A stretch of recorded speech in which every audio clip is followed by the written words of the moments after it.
اللهم أهل الكبرياء والعظمة وأهل الجود والجبروت وأهل العفو والرحمة وأهل التقوى والمغفرة، أسألك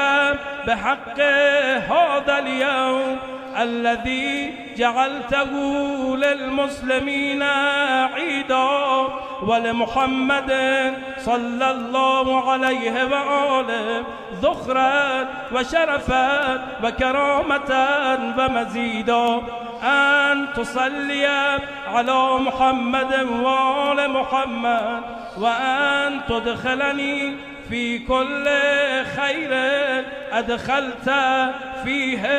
محمدا وآل محمد، وأن تخرجني من كل سوء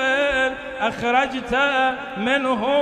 محمدا وآل محمد، صلواتك عليه وعليهم. اللهم إني أسألك خير ما سألك به عبادك الصالحون، وأعوذ بك مما استعاذ منه عبادك المخلصون.